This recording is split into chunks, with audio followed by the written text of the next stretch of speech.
This is a similar case as Dr. George Joseph has presented, and I congratulate him for doing the first case in India, and this is going to be the second case done in India.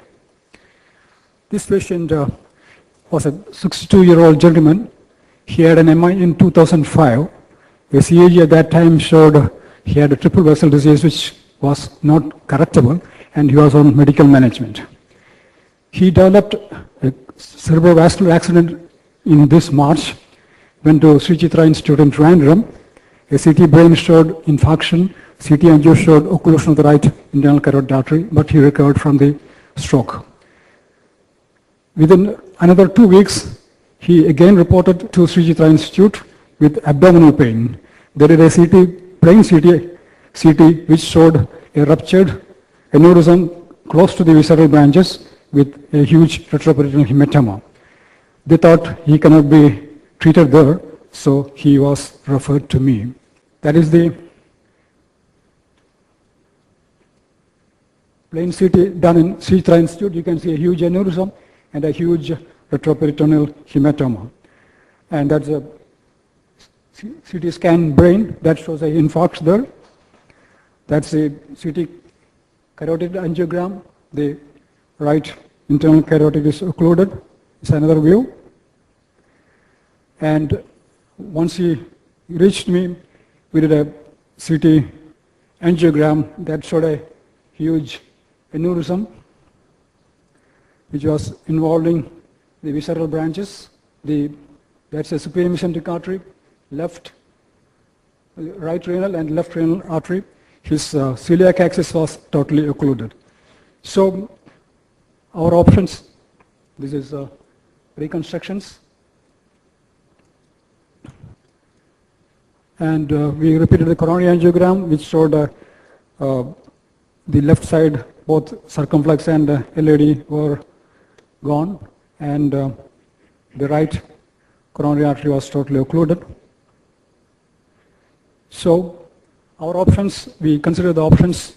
The first option is always open surgery. He was totally unfit because of his coronary artery disease and cerebrovascular disease. Second option is hybrid procedure. Again, very, very high risk for a hybrid procedure because of his comorbidity. The third option was a chimney graft. Since the branches were arising from the aneurysm, a chimney graft was not ideal. Fourth option was a custom-made graft, which will take about 2 months, and he's got a ruptured aneurysm. That was not option at all. So we decided to make a fenestrations on the table. So we took a short thoracic device, partially extruded from the device, and what we used was to make the fenestration was a soldering device. It's a copper tip device, so you can connect to the main, and it produces not very high temperature like other electric cauteries. You can make a very, very good fenestration using this soldering device. So we made this is for the SMA. We reinforced with the coronary guide wire using 5-prolene, very, very fine close stitches. Again, we made fenestrations for the left renal, and similarly we made the fenestrations for the right renal artery also.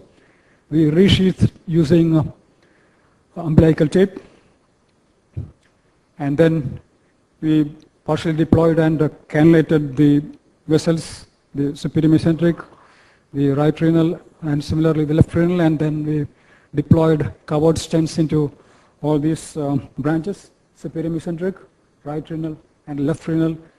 The covered stents were introduced, and to this short thoracic device we introduced a triplet device.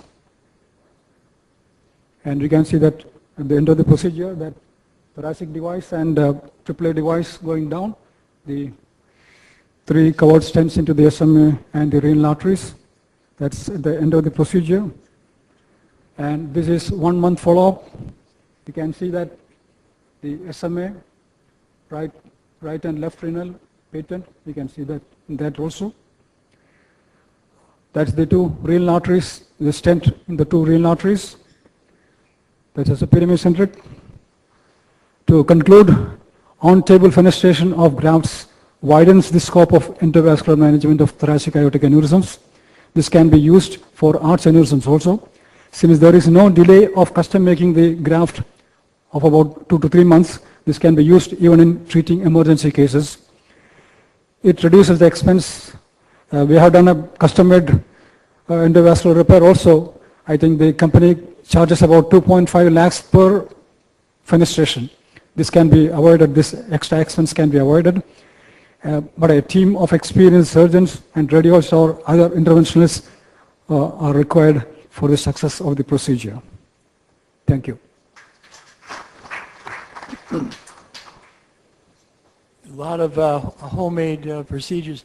Let me ask you this question, because when you have an informed consent with your patient, you're giving an informed consent for a product, if it's a Medtronic product.